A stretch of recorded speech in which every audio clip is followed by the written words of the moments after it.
پھیلتی ہے بلوچستان کے حالات کے لیے. یہ میں آپ کے سامنے ایک کتاب ہمارے ناظرین کے لیے اس کو پڑھنا بہت ضروری ہے. یہ ہے بلوچستان مسئلہ خود مختاری کا آغاز. یہ ہمارے استاد محترم حسن جعفر زیدی صاحب نے تکمیل و ترتیب کیا ہے، زاہد چودھری صاحب.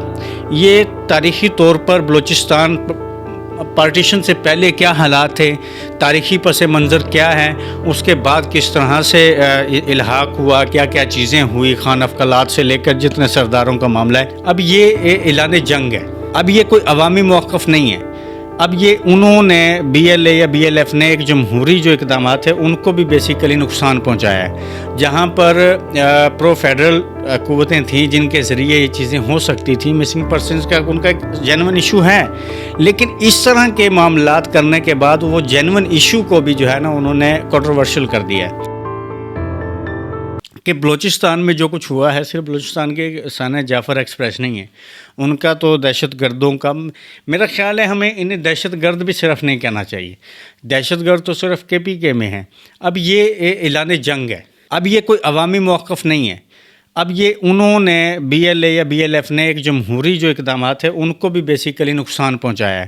جہاں پر پرو فیڈرل قوتیں تھیں جن کے ذریعے یہ چیزیں ہو سکتی تھیں، مسنگ پرسنز کا ان کا ایک جینون ایشو ہے، لیکن اس طرح کے معاملات کرنے کے بعد وہ جینون ایشو کو بھی جو ہے نا انہوں نے کنٹروورشل کر دیا ہے.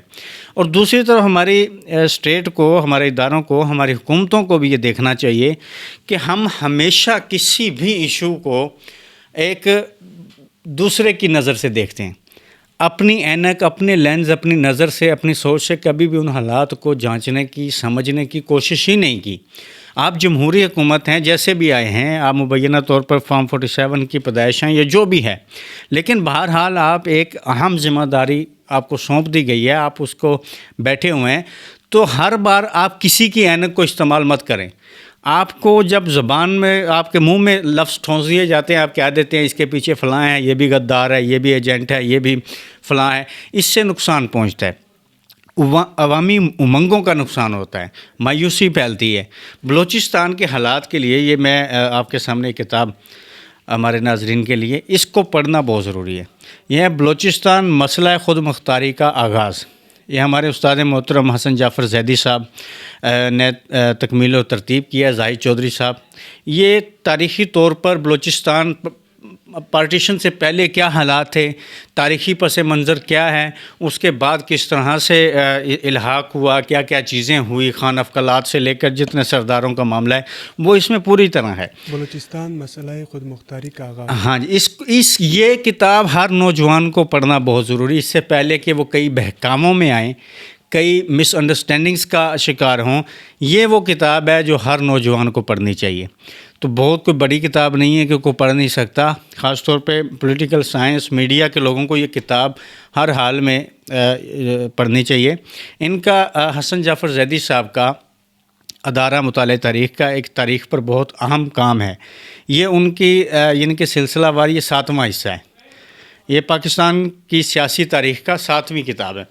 تو یہ کتاب پڑھنے سے آپ کو چیزیں سمجھ آئیں گی کہ گراؤنڈ ریئلٹیز کیا ہیں، بلوچستان کے کس طرح کے سیاسی پس منظر تھا، کس طرح تاریخی پس منظر تھا، یہ کس طرح سے چیزیں جو ہیں مینیج کی گئیں، کس طرح سے چیزوں کو بہتر کیا گیا یا کس طرح سے بہتر کیا جا سکتا ہے، وہاں کے عوام کیا چاہتے تھے، وہاں کے سردار کیا چاہتے تھے. یہ کتاب ایسی کتاب پڑھنے کے بعد آپ کو اندازہ ہو جاتا ہے. اب میں جیسے پہلے بتا رہا تھا کہ ہم ہمیشہ اینک دوسرے کی رکھتے ہیں، باہر کی کہیں سے اطلاعات آ گئی جناب ہاں جی یہ انڈیا نے کر دیا ہے، یہ افغانستان نے کر دیا. ڈیفینیٹلی آپ جب انڈیا کو اپنی مخالف قوت سمجھتے ہیں تو وہ تو ڈیفینیٹلی آپ ان سے شکوہ تو نہیں کر سکتے، ان سے گلہ تو نہیں کر سکتے. آپ کو وہاں پہ جا کے ان کے خلاف لڑنا ہے، ان کو کاؤنٹر کرنا ہے، اس سے اپنی سرزمین کو محفوظ کرنا ہے. لیکن صورتحال یہ ہے کہ ہمارے اداروں کو، ہماری حکومت کو یہ اپنی لینز کے ساتھ، اپنی نظر کے ساتھ، اپنی سوجھ بوجھ کے ساتھ وہاں کے حقیقی مسائل کو دیکھنا پڑے گا.